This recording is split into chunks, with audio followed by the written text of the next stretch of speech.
This presentation is a discussion on a practical experiment that studied the characterization of a silica sand and a glass beads fluidized bed.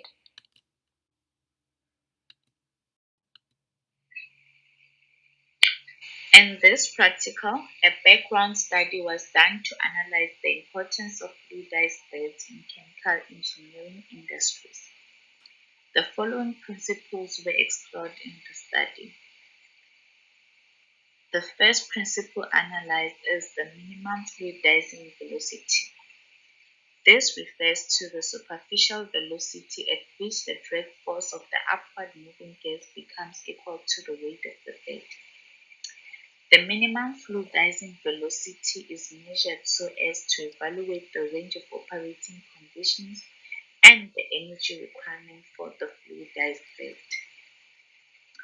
The second principle analyzed is the relationship between the density of the bed and the superficial velocity. The relationship is such that the density of the bed remains constant with increasing superficial velocity. This is until the minimum fluidizing velocity is reached, and thereafter the density begins to decrease with increasing superficial velocity. The third principle analyzed is the sphericity of particles, which is defined as the ratio of the surface area of a sphere to the surface area of a particle having the same volume. Measuring the sphericity of particles is important because different particle shapes may have similar sphericity. And the last factor that was analyzed is the Goldberg classification of particles.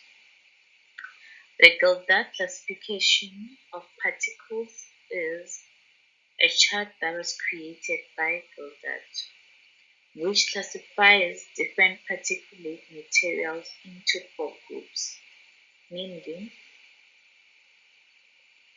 Group A for irritable materials, Group B for bubbly and spoutable materials, Group C for cohesive or very fine powders, and Group D for very large or dense particles.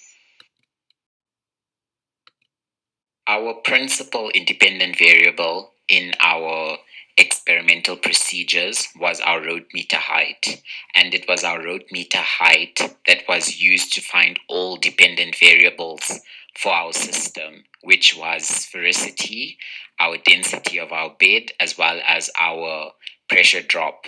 And our road meter heights were found by reading the varying heights of the varying water speeds that were passed through our road meters in our system, and those heights were then correlated to volumetric flow rates on calibration curves.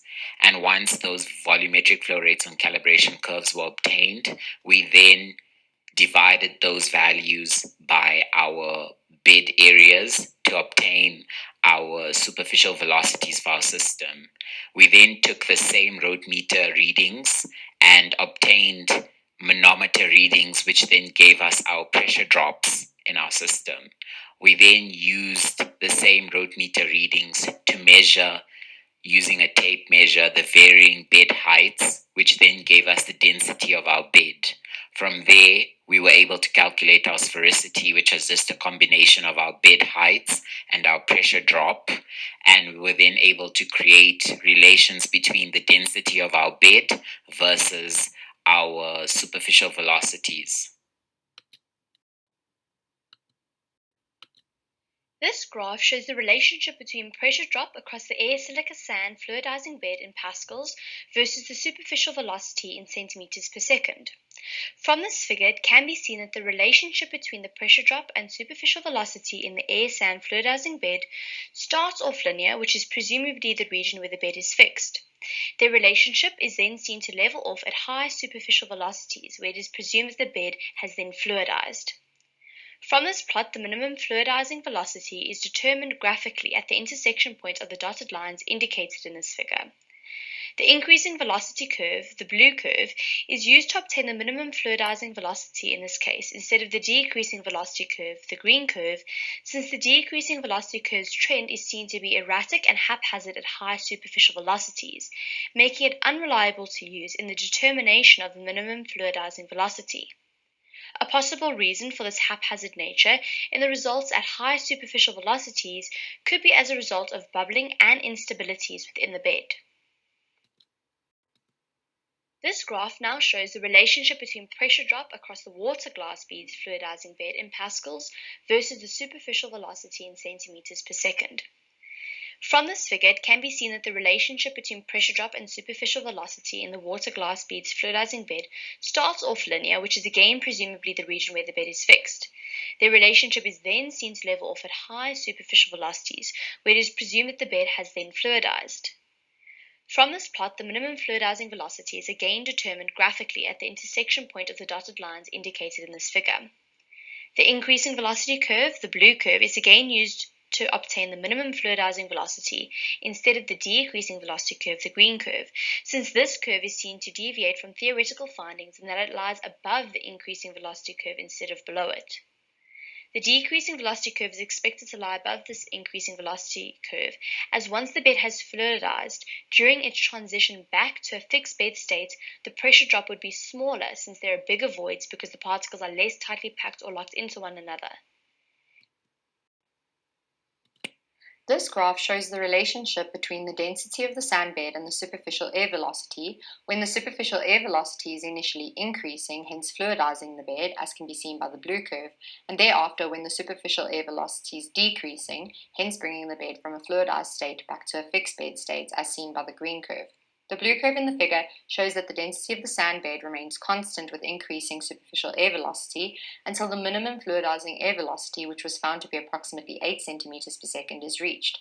Thereafter, the density of the sand bed begins to decrease with increasing superficial air velocity. The green curve in the figure shows that the density of the sand bed initially increases with decreasing superficial air velocity until the minimum fluidizing air velocity is reached. Thereafter, the density remains constant. This relationship is consistent with theory. This graph shows the relationship between the density of the glass beads bed and the superficial water velocity when the superficial water velocity is initially increasing, hence fluidizing the bed, as seen by the blue curve, and thereafter when the superficial water velocity is decreasing, hence bringing the bed from a fluidized state back to a fixed bed state, as seen by the green curve.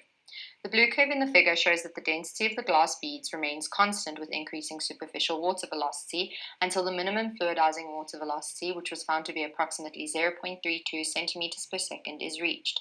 Thereafter, the density of the glass beads bed begins to decrease with increasing superficial water velocity. The green curve in the graph does show that the density of the glass beads bed initially increases with decreasing superficial water velocity until the minimum fluidizing water velocity is reached. This is again consistent with theory. According to Cooney and Levenspiel, the sphericity of various types of sand can range from 0.53 for young river sand to 0.86 for round sand. The mean sphericity value calculated in this experiment was found to be 0.77, and hence this value falls within the range. This value is therefore consistent with theory. Since the mean sphericity value calculated is not 1, it can be deduced that the silica sand particles used as the packing material in the sand bed are not perfectly spherical. This figure shows Geldart's classification of particles fluidized by air at ambient conditions, with a plot of the particles used in the air sand bed from 2 particle size analysis trials.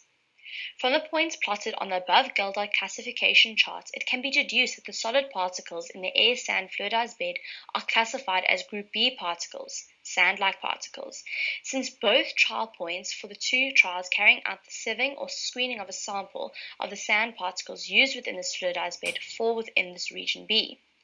It is also relevant to note that since the density of gas is negligible compared to the density of the solid particles, when plotting the points on the above curve, only the density of the solid particles and a Salter mean diameter are used. The minimum fluidizing velocity for the air silica sand bed and the water glass beads bed is approximately 8 centimeters per second and 0.32 centimeters per second respectively. This marks the superficial velocity at which the bed fluidizes from a fixed bed state. At superficial velocities less than the minimizing fluidizing water velocity, our beds are not expanding, and hence the density of our beds should remain fairly constant as there is little to no movement and our velocities are not having a significant impact on the density of the system.